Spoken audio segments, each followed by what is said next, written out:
Hello दोस्तों, good evening, नमस्कार। मैं शैलेश सिंह पुनः आपका अपने डू यू नो एपिसोड के अगले अंक में हार्दिक स्वागत करता हूं। दोस्तों, आज हम आपको एक नई चीज़ के बारे में बताऊंगा जो वैसे तो बहुत पुरानी है लेकिन लोगों को जनरली याद नहीं रहती। डू यू नो, क्या आप जानते हैं what is section 9A of industrial dispute act?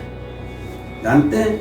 नहीं जानते तो मैं आपको बताऊंगा दोस्तों। Section 9A of industrial dispute act, change in service condition. जैसा कि आप इससे नाम से जान जाइए, change in service condition. Service condition दो वर्ड से बना हुआ है। सर्विस मतलब सेवाएं, कंडीशन मतलब शर्तें। सेवा शर्तों के अंदर अगर कोई परिवर्तन होता है तो उसे service change of service condition कहते हैं। दोस्तों, अब ये सर्विस कंडीशंस हैं क्या, तो मैं आपको बताऊंगा कि जब कोई एम्प्लॉय किसी ऑर्गेनाइजेशन में ज्वाइन करता है तो एम्प्लॉयर और एम्प्लॉय के बीच में एक समझौता होता है जिसको कि हम अपॉइंटमेंट लेटर भी मान सकते हैं, या हम और भी टर्म्स एंड कंडीशन जो एम्प्लॉयमेंट की हैं, जो तरह तरह के विभिन्न लेबर लॉज के अनुसार दी गई हैं, उसको भी समझ सकते हैं। तो उनके बीच में एक समझौता होता है और इन्हीं सेवा शर्तों के अनुसार एम्प्लॉय के व्यक्तित्व को, उसके कार्य को मैनेजमेंट द्वारा नियंत्रित किया जाता है।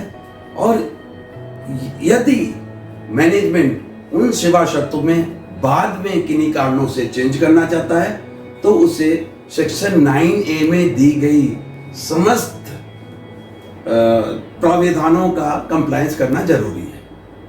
तो दोस्तों, section 9A change in service condition पूरी तरह से schedule 4A of industrial dispute act में दिया हुआ है, जिसको कि हम आपको अभी बताएंगे। दोस्तों, जैसे मैंने आपको बताया था, schedule 4 condition of service for change of which notice is to be given. तो अब जिसके लिए जो कोई भी सर्विस कंडीशन है, अगर आप उसको चेंज करना चाहते हैं तो उसके लिए आपको नोटिस देना पड़ेगा। तो वो सर्विस कंडीशंस क्या क्या हैं?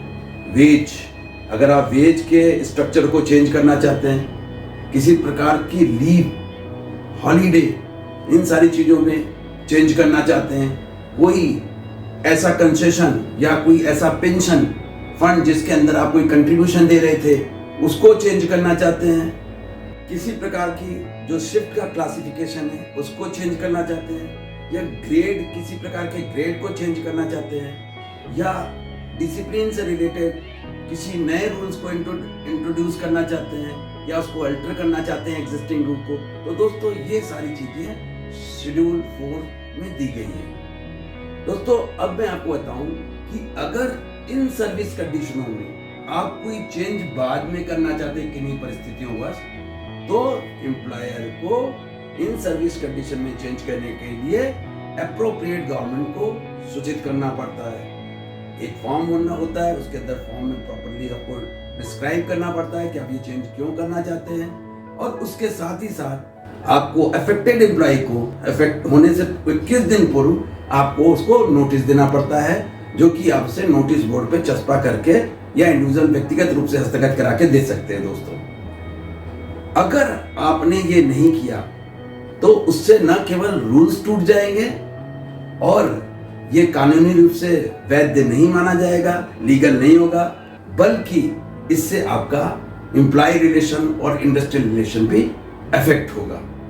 तो दोस्तों, हम आपको एक एग्जाम्पल के तौर पे कुछ बताना चाहते हैं। एक एग्जाम्पल दूंगा जिसके द्वारा आप इसको अच्छी भली प्रकार से समझ सकते हैं। जैसे मान लीजिए कि एम्प्लॉयर कहीं बिना लिखे हुए किसी भी टर्म्स कंडीशन को, जो कहीं पे लिखी भी नहीं है, लेकिन एम्प्लॉयर अगर उनको कई वर्षों से देता चला रहा है किसी एम्प्लॉय को, और अचानक से वो उसको विड्रॉ करना चाहता हो, तो ही कैन नॉट विड्रॉ, उसको विड्रॉ नहीं कर सकता, क्योंकि यहाँ पे चेंज ऑफ सर्विस कंडीशन है और उसके लिए एम्प्लॉयर को वो सभी रूल अपनाने पड़ेंगे जो सेक्शन 9A के अंदर दिए गए हैं, और बिना उसको अपनाए अगर वो करता है तो ये वैलिड नहीं माना जाएगा। दोस्तों, डू यू नो, क्या ये आप जानते हैं? क्या ये आप जानते थे? अगर नहीं तो दोस्तों, मैंने प्रयास किया है कि आपको सरल शब्दों में इसको बता सकूं, और आशा है मेरा ये प्रयास आपको पसंद आया होगा। और अगर आपको ये पसंद आया तो आप हमारे चैनल को सब्सक्राइब करें, इसको लाइक करें, कमेंट बॉक्स में कमेंट जरूर से दें और बेल आइकन पे जाकर बेल बजाना नहीं भूलें। धन्यवाद। शब्बा खैर।